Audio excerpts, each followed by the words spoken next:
नमस्कार दोस्तों, पीसीएस गुरुजी में आपका स्वागत है। दोस्तों आज हम 11 से 17 अप्रैल तक का जो करंट अफेयर्स है, जो डेली करंट अफेयर्स है, वो आज हम लेकर आए हैं। वैसे इस जो भी डेली करंट अफेयर्स होता है वो हमारे टेलीग्राम जो ग्रुप है पीसीएस गुरुजी, वहां पर आप ऑलरेडी आपको देखने को मिल जाता होगा। तो आप जिसको नहीं मिला तो वो पीसीएस गुरुजी ऑफिशियल वहां पर जाकर ये डेली जो करंट अफेयर्स उसको आप प्राप्त कर सकते हैं। मैं कंपाइल लेकर आया हूं एक हफ्ते का, तो ये जो रहेगा वो 11 से लेकर 17 अप्रैल तक का जो करंट अफेयर्स है वो रहेगा। ठीक है, इंपॉर्टेंट क्वेश्चन है। 2022 के लोग जो पेपर देने जा रहे हैं वो उनके लिए बहुत इंपॉर्टेंट है। काफी जो अप्रैल और मई में जो भी करंट अफेयर्स आएगा ये आपके पीसीएस प्री में आ सकता है। स्टार्ट करने से पहले दोस्तों, ऑनलाइन और ऑफलाइन क्लासेस यूपी पीसीएस की चल रही हैं। अगर आपको 2022 या 2023 के लिए आपको कोई कोर्स चाहिए तो आप हमें 8317040152 पे कॉल कर सकते हैं। ठीक है, अब स्टार्ट करते हैं। ये हिंदी में है, इसका इंग्लिश वर्जन भी आपको टेलीग्राम में मिल जाएगा। मैंने अभी इस वीडियो के लिए हिंदी में तैयार किया हुआ है। वैसे यही क्वेश्चन इंग्लिश में भी आपको इजीली अवेलेबल रहेंगे, मिल जाएंगे आपको। थोड़ा स्पीड फास्ट रहेगी। ठीक है, आरबीआई की मौद्रिक नीति अप्रैल 2022 के अनुसार 2022-23 के लिए वास्तविक सकल घरेलू उत्पाद जीडीपी वृद्धि अनुमान क्या है। यानी कि जो आरबीआई ने बोला है कि उसका जो 2022-23 के लिए जीडीपी ग्रोथ रेट कितनी रहेगी, तो दोस्तों उसका आंसर है 7.2%। 7.2% रहने की संभावना है। अब इसका एक्सप्रेशन क्या है कि आरबीआई ने एक उदार रुख बनाए रखा और 22-23 क्योंकि अगले साल की प्रिडिक्ट कर रहे हैं, तो 7.2 जो है वो अगले साल के लिए है। के लिए वास्तविक सकल जो जीडीपी है के अनुसार 7.8% के पहले अनुमान के मुकाबले घटाकर 7.2 कर दिया। अब ये देखिए समझने वाली बात है यहाँ पर कि पहले जो था वो 7.8 था जब हमारा बजट वगैरह आया था, इकोनॉमिक सर्वे वगैरह आया था। अब ये 7.2 कर दिया है, जो कि कम कर दिया गया। अब इसके पीछे कुछ कारण है, जैसे कि आपका ये रशिया और यूक्रेन का जो क्राइसिस है, ऑयल क्राइसिस है, गैस क्राइसिस है। इस कारण से यहां पर आप देख सकते हो कि आरबीआई ने भी अपनी जो ग्रोथ प्रेडिक्शन है उसको कम कर दिया है। ठीक है, अब ये बहुत इंपॉर्टेंट है, एग्जाम के तैयार रखिएगा कि वास्तविकता कितनी बोली गई है और रिड्यूस कितना किया गया है, तो ये इंपॉर्टेंट है।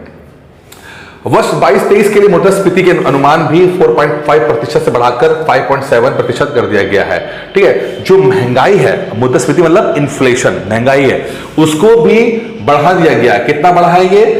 पहले 4.5% था, अब 5.7% कर दिया गया है। इसका कारण वैश्विक कच्चे तेल की कीमतों में अत्यधिक अस्थिरता और भू राजनीतिक तनाव का अत्यधिक अनिश्चितता है। ठीक है, ये डिस्कशन ऑलरेडी कर चुके हैं, तो बहुत इंपॉर्टेंट क्वेश्चन है, इसको जरूर लगाइएगा। इसमें इन्फ्लेशन के बारे में बात भी कही है, जीडीपी ग्रोथ रेट के बारे में कही है, और ये भी बोला गया कि पहले कितना रखा था और बाद में कितना घटा या बढ़ा दिया गया है। ये इंपॉर्टेंट है, ध्यान रखिएगा।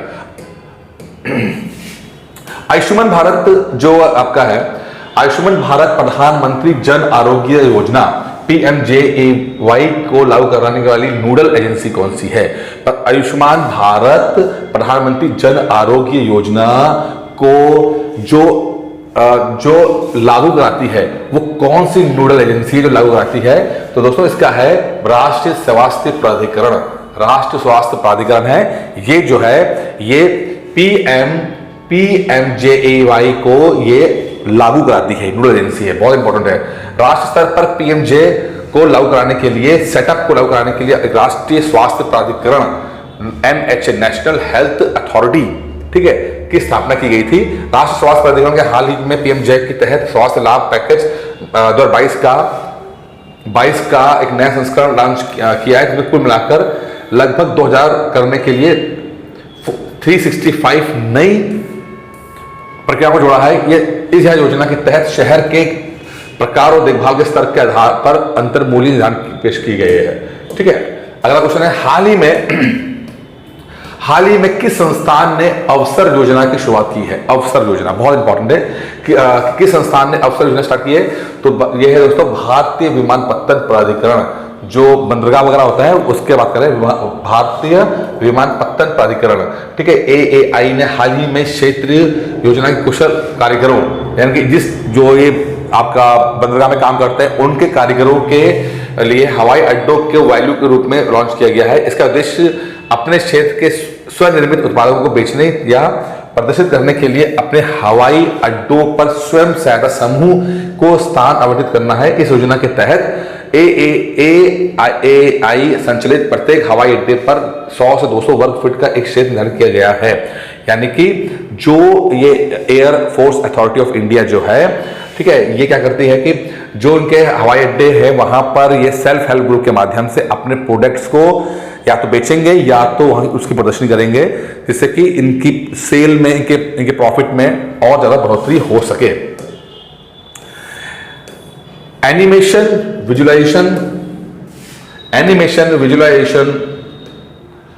इफेक्ट्स, गेमिंग और कॉमिक, ठीक है, क्या लिखा है? एनिमेशन, विजुअल इफेक्ट्स, गेमिंग और कॉमिक प्रमोशन टास्क फोर्स का प्रमुख कौन है? अब देखिए ये नए सेक्टर्स हैं, एनिमेशन, विजुअल इफेक्ट्स, गेमिंग और कॉमिक, ठीक है। इनका टास्क फोर्स का प्रमुख कौन है?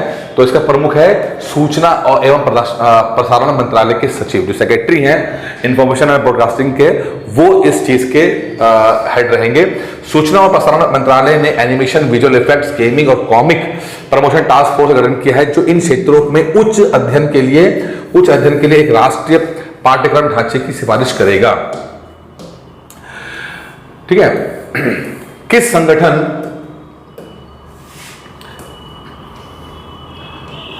संगठन ने अंतरराष्ट्रीय अंतरिक्ष स्टेशन के लिए पहला पूर्ण निजी अंतरिक्ष यात्री मिशन लॉन्च किया है? देखिए अमूमन हमने देखा है कि जो भी स्पेस के जो भी एजेंसीज होती हैं वो सरकारी होती हैं, जैसे इसरो हो गया, नासा हो गया, सरकारी हो गया। लेकिन एक संगठन ऐसा है जिसने अंतरराष्ट्रीय अंतरिक्ष स्टेशन, ठीक है, के लिए पहला पूर्ण निजी प्राइवेट अंतरिक्ष यात्री मिशन लॉन्च किया है। तो जैसे हमें पता है कि इसका आंसर होगा स्पेसएक्स। स्पेसएक्स एलन मस्क का एजेंसी है जिसने प्राइवेट लेवल पर जो बिलियनियर्स होते हैं, मिलियनियर्स होते हैं, उनसे पैसा लेकर उनको अंतरिक्ष की यात्रा कराने के लिए वो काम करते हैं। तो ये स्पेसएक्स है। स्पेसएक्स फैल्कन 9 का जो रॉकेट है, फैल्कन 9 रॉकेट ने ह्यूस्टन स्थित कंपनी एक्सॉन स्पेस के एक मिशन AX-1 को लॉन्च किया। यह अंतरराष्ट्रीय अंतरिक्ष स्टेशन के लिए पहला पूरी तरह से निजी अंतरिक्ष यात्री मिशन है। 4 सदस्यीय चालक दल के आधारित तौर पर 10 दिवसीय यात्रा शुरू की, जिसमें अंतरराष्ट्रीय अंतरिक्ष स्टेशन पर 8 दिन शामिल होंगे। इनके कैप्सूल को एंडेवर के नाम से जाना जाता है। तो स्पेसएक्स जो है वो बहुत अच्छा काम कर रहा है आपका स्पेस इंडस्ट्री में, और प्राइवेट सेक्टर को बहुत बढ़ावा दिया है। इसकी सफलता ने प्राइवेट सेक्टर को बहुत बढ़ावा दिया है। अब ना सिर्फ विदेश से बल्कि इंडिया की बहुत सारी जो स्टार्टअप हैं वो स्पेस स्टार्टअप हो रही हैं, स्पेस में भी कर। अभी तक इंडिया वाले IT में करते थे, ऐप बनाते थे, लेकिन स्पेस जैसी जो सेक्टर है वहां पर भी इंडियन स्टार्टअप काम कर रहे हैं या उनको लॉन्च कर रहे हैं। तो आप ये देख सकते हैं कि एक स्पेसएक्स कंपनी की सफलता ने कितने नए लोगों को भी इंस्पायर किया है। तो 11 तारीख का करंट अफेयर्स खत्म हो गया है। अब हम पढ़ेंगे 12 तारीख का करंट अफेयर्स, 12 अप्रैल का करंट अफेयर्स पढ़ेंगे, ठीक है।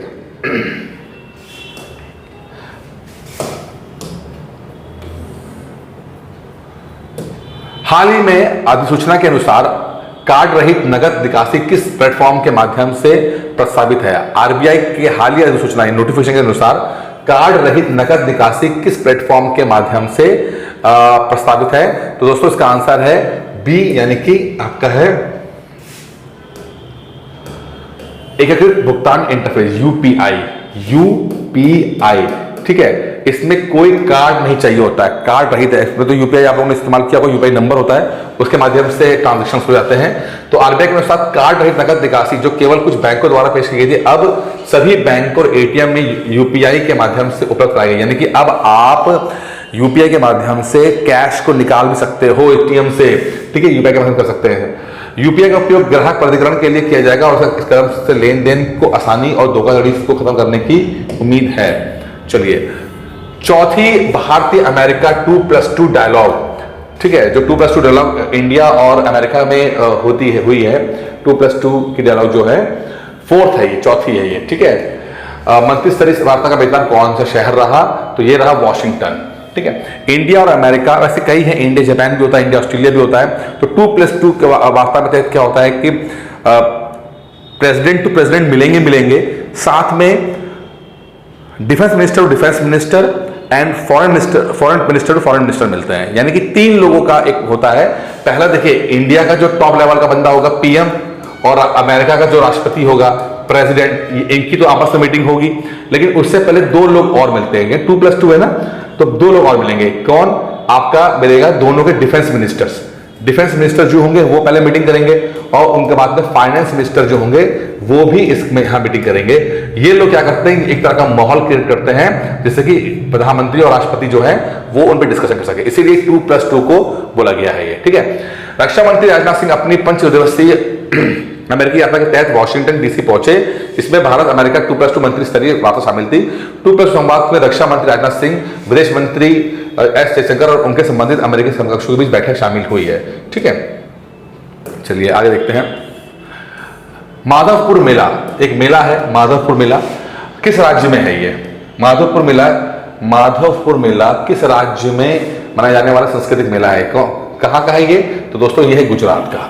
माधवपुर मेला जो है वो गुजरात का है, और राष्ट्रपति रामनाथ कोविंद ने गुजरात के माधवपुर के तटीय गांव में 5 दिवसीय सांस्कृतिक मेला जो है वो उसका उद्घाटन किया। मेला रुक्मणी के साथ हिंदू देवता भगवान कृष्ण, यानी कृष्ण और रुक्मणी के जो है के विवाह के जश्न मनाया जाता है ये, तो ये माधवपुर मेला है, ठीक है।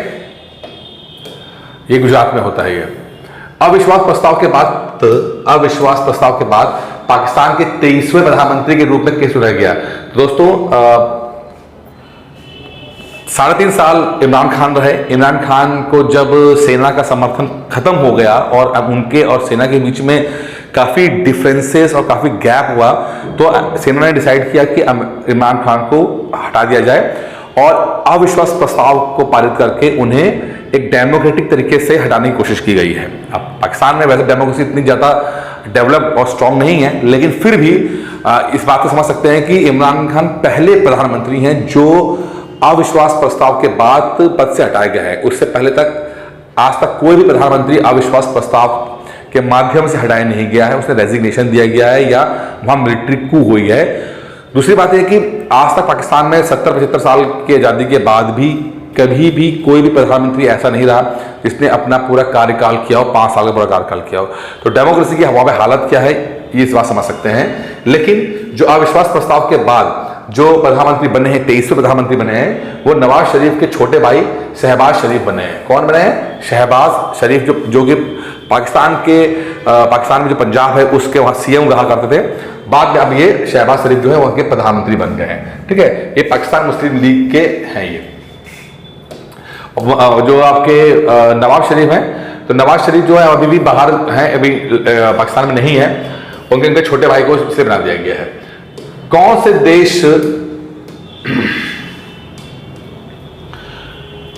देश सोने का विश्व का सबसे बड़ा उपभोक्ता है? कौन सा देश सबसे बड़ा सोने का उपभोक्ता है? दोस्तों वो इंडिया नहीं, चीन है। चीन जो है वो सोने का सबसे बड़ा उपभोक्ता है। इंडिया वाले भी बहुत पसंद करते हैं सोना पहनना, लेकिन चाइना वाले इससे बहुत आगे हैं। चीन के बाद भारत दुनिया का सबसे बड़ा सोने का उपभोक्ता है। उच्च मांग के कारण 21-22 के वित्तीय वर्ष के दौरान भारत का सोने का आयात 33% बढ़कर 46% हो गया, 46 बिलियन हो गया। यानी कि $46 बिलियन का सोना जो है वो इंडिया ने इंपोर्ट किया है। 46 बिलियन डॉलर का सोना इंपोर्ट किया है। अब सोने का इंपोर्ट जो होता है वो अमूमन नुकसान करता है कंट्री के लिए, क्योंकि बहुत सारा जो फॉरेन रिजर्व है, जो डॉलर है, वो हमें देना पड़ता है तब जाके सोना आता है, ठीक है। अब सोना जो है वो अमूमन हम लोग आभूषण के रूप में यूज कर लेते हैं, जस्ट ऐसा लगेगा इन्वेस्टमेंट, और सोना जाके डंप हो जाता है हमारे घरों के अंदर या मंदिरों में या हमारे लॉकर बॉक्स में। रोटेशन ऑफ मनी नहीं हो पाती है। इस इन्वेस्टमेंट की प्रॉब्लम क्या है कि रोटेशन ऑफ मनी नहीं है। आपने पैसा दिया और खरीद के सोना रख देते हैं और इंतजार करते हैं कि जब रेट अच्छा होगा, जब मुश्किल वक्त आएगा तो सोना खरीद लेंगे। ये सोच के कारण जो है रोटेशन ऑफ मनी इतनी अच्छी हो नहीं पाती है और इससे नुकसान भी होता है।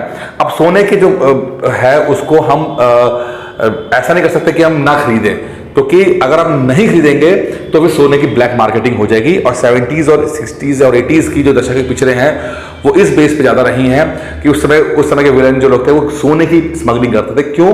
क्योंकि उस समय इंडिया ने यहाँ पर या तो इंपोर्ट ड्यूटी बहुत हाई कर रखी थी कि अगर आप सोना लेकर आते हैं तो इंपोर्ट ड्यूटी बहुत ज्यादा देनी पड़ेगी, या सोने की डिमांड तो थी पर सप्लाई नहीं थी। ठीक है। इस कारण से सोने की स्मगलिंग होती थी, लेकिन बाद में जब इस पर काम किया गया, इंपोर्ट ड्यूटी घटाई गई, अवेलेबिलिटी ऑफ गोल्ड ज्यादा किया गया, तो देखने को मिला कि इन पे स्मगलिंग भी कम हो गई। ठीक है, लेकिन नंबर 1 पे कौन है? चीन है, नंबर 2 पे इंडिया है। ठीक है, अब बात करते हैं 13 अप्रैल की बात करते हैं। 13 अप्रैल में जो करंट अफेयर्स है वो ये है कि नीति आयोग के राज्य ऊर्जा और जलवायु सूचकांक SECI दौर 1 में कौन सा राज्य शीर्ष पर रहा है? नीति आयोग के राज्य ऊर्जा और जलवायु सूचकांक है, यानी जो इंडेक्स है वो एनर्जी और क्लाइमेट का जो है SECI जो इंडेक्स है, state energy and climate index. ठीक है, state energy and climate index जो है उसका जो दौर 1 का जो है उसमें रिपोर्टिंग जो है उसमें गुजरात जो है वो नंबर 1 राज्य निकल के आया है। और इसको कराने वाला कौन है? नीति आयोग है। गुजरात ने नीति आयोग राज्य ऊर्जा और जलवायु सूचकांक के पहले दौर में बड़े राज्यों में प्रथम स्थान हासिल किया। इसके बाद केरल और पंजाब का नंबर आता है। छोटे राज्यों में गोवा नंबर 1 है। ठीक है, यानी कि ऊर्जा और जलवायु सूचकांक के ऊपर है। सूचकांक राज्यों और केंद्र शासित प्रदेशों को 6 मापदंडों पर रैंक करता है, जिसमें डिस्कॉम का प्रदर्शन, पहुंच सामर्थ्य और ऊर्जा की विश्वसनीयता, स्वच्छ ऊर्जा पहल, ऊर्जा दक्षता, पर्यावरणीय स्थिरता और नई पहल। इसके बाद आपको जो इंडेक्स है वो रैंकिंग करता है। ये कौन सा केंद्रीय मंत्रालय पीएम दक्ष योजना को लागू करता है? पीएम दक्ष योजना को कौन लागू करता है? पीएम दक्ष योजना को कौन लागू करता है? देखिए, इसका आंसर है सामाजिक न्याय और अधिकारिता मंत्रालय। सामाजिक न्याय और अधिकारिता मंत्रालय जो है वो पीएम दक्ष योजना को लागू करता है। ठीक है, अच्छा, इसमें हाशिए पे पड़े व्यक्तियों के कौशल के लिए एक राष्ट्रीय योजना है ये, यानी कि जो लोग इग्नोर्ड हैं, कोने में हैं, ज्यादा मेन स्ट्रीम में नहीं आते हैं, तो उनको थोड़ा सा कौशल विकास करने के बाद इनको थोड़ा सा तो सामाजिक न्याय का ही काम है, क्योंकि किसी व्यक्ति को उसको प्रमोट करना, उसको ट्रेन करना, तो ये सामाजिक न्याय और अधिकारिता मंत्रालय के अंतर्गत ही आना चाहिए। और पीएम दक्ष जो है वो दक्ष का मतलब ट्रेनिंग हो गया, सामाजिक न्याय का मतलब हो गया कि जो लोग हाशिए पड़े हैं उनको भी जस्टिफाई करना। तो ये सामाजिक न्याय और अधिकारिता मंत्रालय द्वारा चलाया जाता है और पीएम दक्ष योजना को लागू किया जाता है। ठीक है, नादा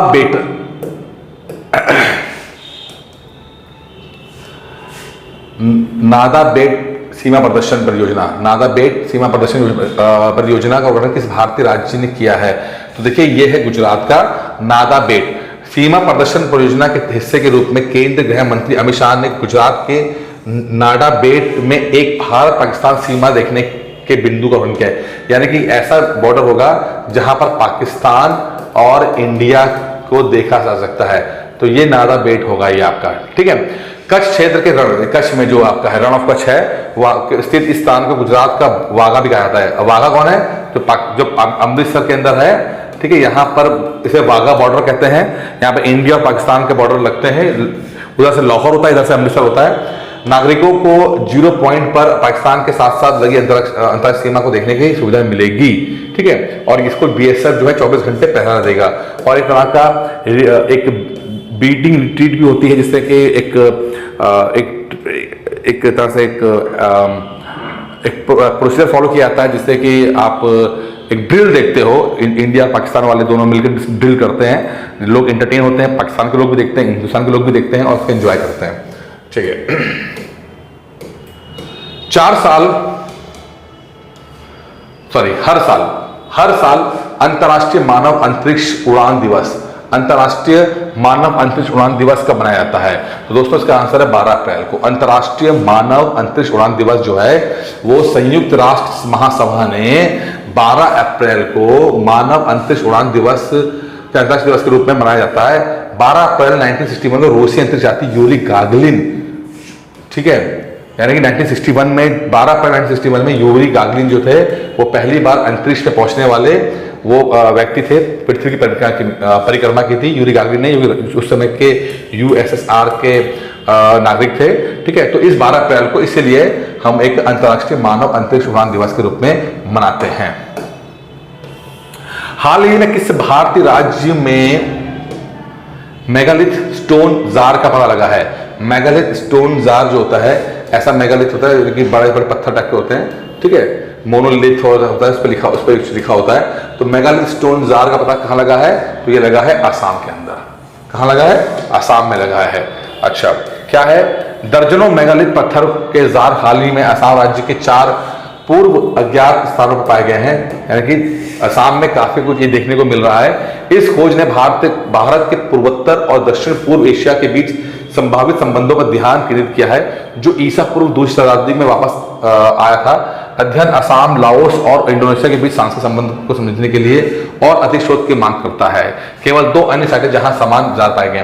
क्या बोल रहा है कि जो ये असम में मिले हैं मेगा जार, जो जार मिले हैं, मेगालिथ पत्थर के जार मिले हैं, ये इंडिया और जो आपका म्यांमार हो गया या लाओस हो गया या कंबोडिया हो गया, इनके बीच में संबंध जो कैसे रहे थे उसको जानने समझने के लिए काफी हेल्पफुल रहेगा ये।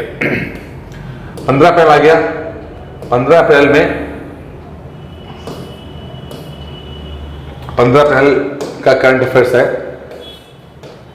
विश्व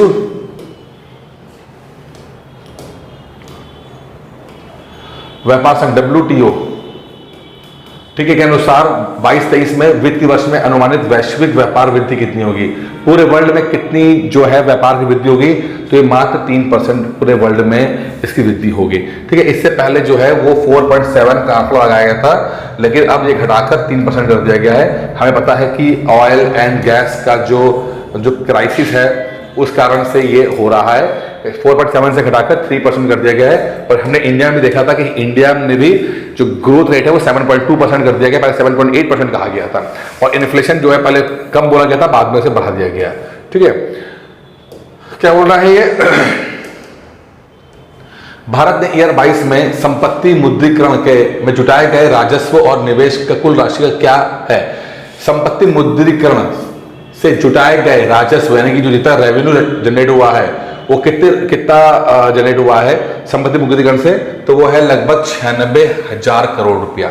96,000 रुपए। केंद्र की परिसंपत्ति मुद्रीकरण अभियान के वित्त वर्ष 22 के लिए निर्धारित लक्ष्य से 12% अधिक कोयला और खनिज ब्लॉकों, राज्य मार्ग खंडों और बिजली परिप्रेषण लाइनों के मजबूत प्रदर्शन के कारण समाप्त कर दिया। यानी कि 12% से ज्यादा जो टारगेट रखा था उससे 12% ज्यादा हमने अचीव किया है परिसंपत्ति मुद्रीकरण में, ठीक है। इसमें खासकर जो हमारा कोयला और खनिज है, जो मिनरल और कोयल हैं, उन्होंने बहुत अच्छा परफॉर्म किया है, क्योंकि ये जो कोयले और खनिज थे इन्होंने दूसरे प्राइवेट कंपनीज को या विदेश में भी अपने उसको बेचने के लिए इनको हमने छोड़ दी थी। इससे ये काफी अच्छा उन्होंने परफॉर्म किया है। भारत ने किस देश के साथ शिक्षा और कौशल विकास कार्य समूह स्थापित करने का निर्णय लिया है? किस देश के साथ? तो यह है यूएसए के साथ। यूएसए के साथ शिक्षा और कौशल विकास कार्य समूह जो स्थापित किया गया है, ठीक है। भारत अमेरिका शिक्षा और कौशल विकास कार्य समूह स्थापित किया गया है। इसका उद्देश्य संयुक्त सहयोग के माध्यम से शिक्षा और कौशल विकास के क्षेत्र में सहयोग का और मजबूत करना है ये, ठीक है। स्वनिधि से समृद्धि, स्वनिधि से समृद्धि, स्वनिधि से समृद्धि कार्यक्रम किस केंद्रीय मंत्रालय की पहल है? तो दोस्तों ये है आवास और शहरी मामलों का मंत्रालय। आवास और शहरी मामलों के मंत्रालय ने स्वनिधि यानी अपने पैसों से समृद्धि आएगी, ठीक है। आवास और शहरी मामलों के मंत्रालय ने क्या है? 14 राज्यों और केंद्र प्रदेशों के 126 अतिरिक्त शहरों में स्वनिधि से समृद्धि कार्यक्रम शुरू किया। पीएम स्वनिधि का एक अतिरिक्त कार्यक्रम स्वनिधि से समृद्धि पिछले साल 125 शहरों में पहले चरण के तहत शुरू किया, जिसमें लगभग 35 लाख स्ट्रीट वेंडर्स और उनके परिवार शामिल थे। पीएम स्वनिधि का उद्देश्य रेहड़ी पटरी वालों को किफायती कार्यशील पूंजी देना है। क्या बोल रहा है ये? देखिए, स्वनिधि से मतलब है कि जो रेहड़ी पटरी वाले होते हैं, जो स्ट्रीट फूड बेचते हैं, जो स्ट्रीट में फल वाले बेचने वाले होते हैं, उनको छोटे छोटे पैसों की जरूरत पड़ती है। उनको मान लीजिए उनको रेहड़ी लगानी है तो 5,000 10,000 रुपए की जरूरत पड़ती है। तो इतने छोटे लोन को, इतना छोटा लोन जो है वो बैंक से नहीं होता है। इसके लिए या तो माइक्रो फाइनेंस जो इंस्टीट्यूशंस हैं वो करेंगे, लेकिन माइक्रो फाइनेंस इंस्टीट्यूशंस की प्रॉब्लम क्या है कि इंटरेस्ट रेट बहुत ज़्यादा होता है। अब लगभग 25% के बराबर होता है, जो बहुत ज़्यादा होता है। तो फिर यहाँ पे सरकार ने कि जो मंत्रालय है आवास और शहरी मामलों का मंत्रालय, उसने फिर इसमें लोन प्रोवाइड करने का बात बोली है, जो कि काफी किफायती दर पे होगा। एनएसओ द्वारा जारी आंकड़ों के अनुसार मार्च में भारत की खुदरा मुद्रास्फीति की दर क्या रही? तो देखिए, जो रिटेल में जो इन्फ्लेशन था वो 6.95 था, जो कि बहुत ज्यादा है। हमारा जो इन्फ्लेशन का जो बैंड है वो 2% से 4% के बीच में है। ये एग्जाम में सवाल आ चुका है, 2% से 4% के। हम लोग इस बैंड इन्फ्लेशन को इस मतलब रेंज में लाने की कोशिश करते हैं, और 4% से अगर ज्यादा होगा तो उसको वापस 2 से 4% के बीच में लाने की कोशिश करेंगे। एनएसओ द्वारा जारी आंकड़ों से पता चलता है कि भारत में खुदरा मुद्रास्फीति की दर एक साल पिछले मार्च से बढ़कर 6.95% हो गई है। यह दर लगातार तीसरे महीने भारतीय रिजर्व बैंक की सहनशीलता सीमा से ऊपर है। देखिए, ये सहनशीलता सीमा है ये, ठीक है, इससे ऊपर है ये। और औद्योगिक उत्पादन सूचकांक फरवरी में सालाना आधार पर 1.7% बढ़कर, लेकिन महीने दर महीने इसमें 4.7 वृद्धि की गिरावट देखने को मिली है। 16 अप्रैल का करंट अफेयर्स क्या है? प्रधानमंत्री संग्रहालय कहाँ, किस शहर में है? तो प्रधानमंत्री संग्रहालय नई दिल्ली में ही होना चाहिए था, और वहीं पर है भी ये, वहां पर है भी ये, ठीक है। और प्रधानमंत्री नरेंद्र मोदी ने स्वतंत्रता के बाद से देश के सभी प्रधानमंत्रियों को समर्पित प्रधानमंत्री संग्रहालय का उद्घाटन किया। प्रधानमंत्री संग्रहालय में कुल 43 दीर्घाएं हैं, यानी कि रो हैं। स्वतंत्रता संग्राम और संविधान के निर्माण के प्रदर्शन में संग्रहालय प्रधानमंत्रियों की उपलब्धियों का प्रकाश डालता है। कौन सा केंद्रीय मंत्रालय राष्ट्रीय ग्राम स्वराज अभियान लागू करता है? तो राष्ट्रीय ग्राम स्वराज जो अभियान है वो आपका पंचायती राज मंत्रालय जो है लागू होता है। राष्ट्रीय ग्राम स्वराज अभियान जो है पंचायती राज मंत्रालय जो है वो करता है। राष्ट्रीय ग्राम स्वराज अभियान आकांक्षी जिलों के परिवर्तन कार्यक्रम लागू किया जाता है। तो 18 में स्वीकृत। इसका उद्देश्य चयनित जिलों को बदलना और 2.7 लाख ग्रामीण स्थानीय निकायों को सतत विकास लक्ष्यों को प्राप्त करने में मदद करना है। केंद्रीय मंत्रिमंडल ने राष्ट्रीय ग्राम स्वराज अभियान के लिए लगभग 5,911 करोड़ रुपए की वित्तीय परिव्यय की मंजूरी दे दी है, ठीक है। अंतर्राष्ट्रीय गांधी पुरस्कार कुष्ठ रोग पुरस्कार किसे दिया गया है? बहुत इंपॉर्टेंट है। कुष्ठ रोग पुरस्कार जो है अंतर्राष्ट्रीय गांधी पुरस्कार कुष्ठ रोग 2021 किसे दिया गया है? तो वो है ऑप्शन ए, भूषण कुमार जी को। डॉक्टर भूषण कुमार जी हैं, उनको इनको अवार्ड मिला है। वो और से देने वाले हैं वेंकैया नायडू जी ने चंडीगढ़ के डॉक्टर भूषण कुमार और गुजरात के सहयोग कुष्ठ यज्ञ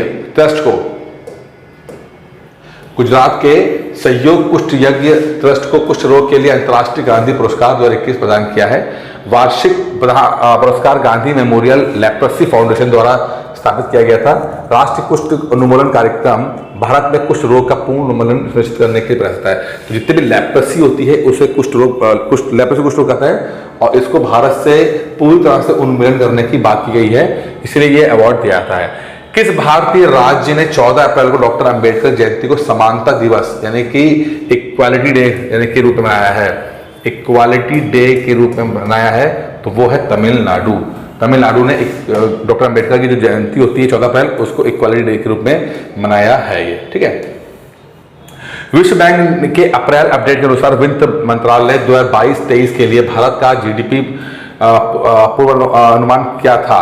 देखिए, जो वर्ल्ड बैंक ने पहले बोला था कि ये जो है लगभग 8.0% का रहेगा, ठीक है। ये पूर्व अनुमान था जिसको कम कर दिया गया है, ठीक है। लेकिन पहला जो था वो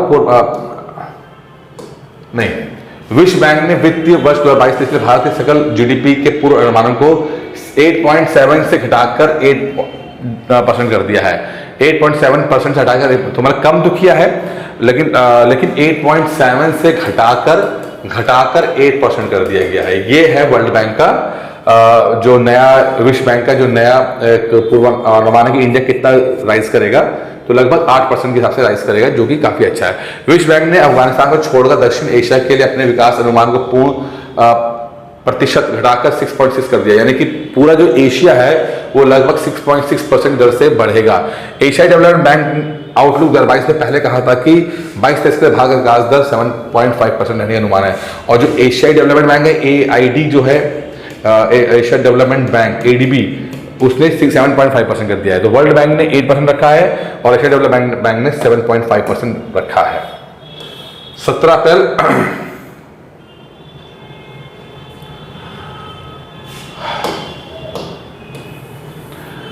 मॉस्कोवा जो खबरों में रहा, किस देश की कैपिटल वो है? देखिए मॉस्कोवा जो है वो रशिया का है। रशिया का ये एक बहुत कहते हैं रशिया की शान है ये, और रशिया की शान था, मतलब इनफैक्ट कहूँगा मैं रशिया की शान था ये। और ये एक एयरक्राफ्ट कैरियर था जिसको कि यूक्रेन ने अपने अटैक से डुबो दिया है। तो मॉस्कोवा एक रशिया की शान रहा करता था, बट इसको यूक्रेन योद्धाओं ने इसको डुबो दिया है। रूस की सैन्य शक्ति के प्रतीक 510 चालक दल का मिसाइल क्रूजर मॉस्कोवा यूक्रेन की मिसाइलों से बना गया बताया जाता है। रूसी सैन्य सूत्रों के अनुसार यूक्रेन पर अपने नौसैनिक हमले का नेतृत्व कर रहा युद्धपोत एक विस्फोट से क्षतिग्रस्त हो गया और आग लगने के बाद डूब गया। ठीक है, यह पोत द्वितीय विश्व युद्ध के बाद से डूबने वाला सबसे बड़ा रूसी एयरपोर्ट है। ठीक है, भारत में हिमाचल दिवस कब मनाया जाता है? दोस्तों भारत में हिमाचल दिवस 15 अप्रैल को मनाया जाता है। हिमाचल दिवस हर साल 15 अप्रैल को मनाया जाता है। 1948 में इसी दिन 28 छोटी रियासतों के एकीकरण के बाद हिमाचल प्रदेश को भारत का एक प्रांत के रूप में मनाया गया। इस दिन राज्य के मुख्यमंत्री ने महिलाओं के लिए HRTC बसों में 50% छूट, 125 यूनिट तक कि सभी बिजली उपभोक्ताओं को जीरो बिल, ग्रामीण क्षेत्रों में रहने वाले सभी परिवारों के लिए पानी का बिल नहीं आदि समेत कई नई योजनाओं की घोषणा की है। ठीक है, काफी योजना इसमें नहीं है। LPA का विस्तार क्या है? जिसके आधार पर भारत मौसम विज्ञान विभाग मानसून की भविष्यवाणी करता है। देखिए मौसम विभाग जो है किसी चीज की जो भविष्यवाणी करता है वो एक लंबी अवधि का औसत निकाल करता है। लंबी अवधि का मतलब यहाँ पे 40 से 50 वर्ष होता है। ठीक है, 40-50 साल के में जैसा मौसम रहता है, क्लाइमेट रहता है, उसके हिसाब से हम बताते हैं कि ये यहाँ पर क्लाइमेट कैसा रहेगा। यहाँ पर सर्दियाँ पड़ती हैं, गर्मी पड़ती है, बरसात कितनी होती है तो कितनी होती है, लेकिन ये दीर्घकालीन औसत है। 50, 60, 70 साल का डेटे के बाद हम इसको बोलते हैं कि हाँ भाई यहाँ का क्लाइमेट ठंडा रहेगा या गर्म रहेगा। जो वेदर होता है वो डे टू डे फिनोमिना होता है, डे टू डे, लेकिन क्लाइमेट जो है लॉन्ग टर्म फिनोमिना है। भारत मौसम विज्ञान विभाग IMD ने इस साल के लिए अपने पहले लॉन्ग रेंज फोरकास्ट में कहा कि देश में लगातार चौथे साल सामान्य मानसून आने की संभावना है। 19, 20, 21 में भी जून सितंबर दक्षिण पश्चिम मानसून में मौसम में बारिश सामान्य श्रेणी में रहेगी। ठीक है, नेपच्यून मिसाइल सिस्टम जो खबरों में रहा, किस देश संबंधित है? देखिए नेपच्यून मिसाइल सिस्टम जो है वो आपका यूक्रेन का है, और इसी नेपच्यून मिसाइल सिस्टम ने ही जो है मॉस्कोवा शिप को नीचे गिराया था। रूसी काला सागर बेड़े मॉस्कोवा जहाज पर मिसाइल हमले के बाद ओडेसा के तट पर डूब गया। ओडेसा जो एक वहां का एक शहर है ओडेसा, उसके तट पर डूब गया है। रूसी ने दावा किया कि जहाज में गोला बारूद की आग ने जहाज पर विस्फोट किया, जबकि यूक्रेनियन ने कहा कि यह नेपच्यून एंटी शिप क्रूज मिसाइलों के उपयोग करके एक नियोजित हमला था। नेपच्यून मिसाइल प्रणाली को 2021 में यूक्रेन बलों में शामिल किया गया था। तो 14 में क्रीमिया के कब्जे के बाद से यूक्रेन के तटीय क्षेत्रों के लिए रूसी खतरा तेजी से बढ़ रहा था। नेपच्यून एक तटीय जहाज रोधी क्रूज मिसाइल है जो नौसेना के जहाजों को नष्ट करने के लिए सक्षम है। ठीक है, और इसकी रेंज 300 किलोमीटर, और इसी ने मॉस्कोवा को धराशायी कर दिया। उत्पादन से जुड़े प्रोत्साहन PLI उत्पादन से जुड़े प्रोत्साहन योजना के तहत केंद्र कितने वर्षों के लिए विनिर्माण के लिए वित्तीय सहायता प्रदान करेगा? तो है 5 साल के लिए। सरकार ने हाल ही में अपनी कपड़ा उत्पादन से जुड़ी प्रोत्साहन PLI योजना के लिए 7 विदेशी कंपनियों सहित 61 कंपनियों को वित्तीय सहायता को मंजूरी दी है। इन कंपनियों ने 19,000 करोड़ रुपए के निवेश की योजना बनाई है और 5 वर्षों की अवधि में अनुमानित ये कारोबार 1,80,84,000 करोड़ रुपया पहुंचेगा। PLI योजना के तहत केंद्र देश के में इन उत्पादकों के निर्माण के लिए 5 साल के लिए वित्तीय योजना है ये। ठीक है, इस बात को घुसाएगा। ठीक है, ये सब ये पुराने 17 तारीख का ही है और ये कंप्लीट हो गया। तो दोस्तों इस तरह से आपका ये एक हफ्ते करंट अफेयर्स कंप्लीट हो गया। उम्मीद करते हैं पसंद आया होगा आपको। कुछ समस्या आए तो आप मुझे कॉल कर सकते हैं, नंबर मैंने दिया हुआ है। और दूसरा ये जो आपका PDF है ये आपको हमारे टेलीग्राम चैनल पे मिल जाएगा। आप PCS गुरुजी ऑफिशियल को ज्वाइन कर लीजिए और वहाँ पे आपको टेलीग्राम मिल जाएगा।